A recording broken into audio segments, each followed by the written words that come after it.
me your names. My name is Katherine Kang. I'm sorry? My name is Katherine Kang. Yeah.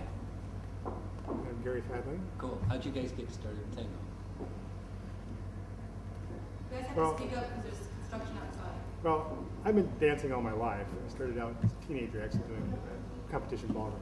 Yeah? But that was decades ago. Yeah. And I was working for a place in town called Living Traditions. And for the first one of the sessions, they hired Steve Harding and Dina Burke to teach tango, Argentine tango. And I saw that and said, well, that seems to be the ultimate lead follow dance, and I've got to know how to do it. Sort of dabbled in it a couple of years and realized that it wasn't possible to dabble. And then became obsessed. And so I've been doing it now for about 10 years. How's you? I actually came upon it to kind of a weird Miranding way. Like, I guess most people come upon it that way. About 12 years ago, I discovered Astor Piazzolla just by happenstance, and I really loved his music, and that's really far from like the dancing aspect of it, and so I kind of worked my way back. I started from like the more contemporary aspects of the music, and then I went to, I don't know, I just discovered more of the old school tango, and I was just really taken by it. I was just like, wow, and it's a great thing. Maybe I should go into ethnomusicology as like an excuse to study this music some more, or something like that. But I'd never been able to find a venue to learn Argentine tango. And just by happenstance, while I was living in Rome, I saw one random flyer at a random bar.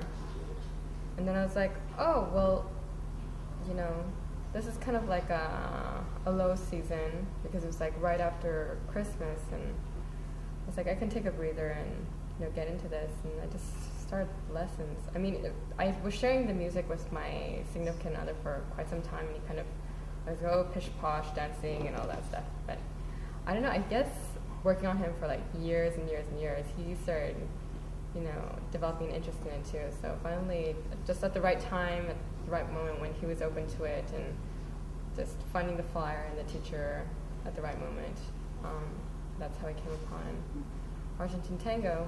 And then I'm a Seattle native, but I had been living overseas for quite some time, and so when I came back to Seattle, tango was the one grounding element for me. So it's been really great for me. Yeah. And what's your lives outside of tango? What work do you do? Well, I'm a data analyst for a community health center. And other than that, I guess I don't have much of a life outside of tango since I dance every night. It's like, yeah, life outside of tango is that, right? But I am teaching privately right now, and tutoring, working with children, and which is really different from what I was doing before, but it's nice because it gives me flexible hours and gives me room to accommodate tango in my life right now, so it works. So how come you guys want to go to Buenos Aires and be in a movie? It's really more to be in Buenos Aires. Yeah. A vehicle more for getting to than Buenos Aires. Yeah.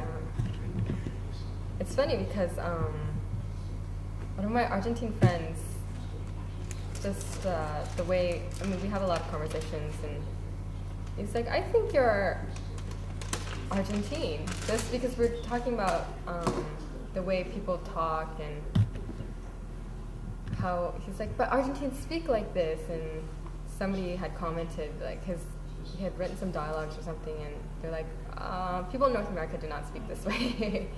And he says, well, we in Argentina speak this way in the songs, that's really the way we speak. And I said, well, they make sense to me. I mean, I think it's really amazing how just the lyrics and the music are so open and disarming. And tango's an amazing space where we can all come and just be really disarmed. I mean, we're you know, we have our facades up, and we're really into our personas all day long. And then we get into tango, and we kind of melt into something else, and it's just, I love that. And so when I get into that aspect of it, I feel like I will probably feel at home in Buenos Aires. I've always felt like that going into another city. And then they say that's like the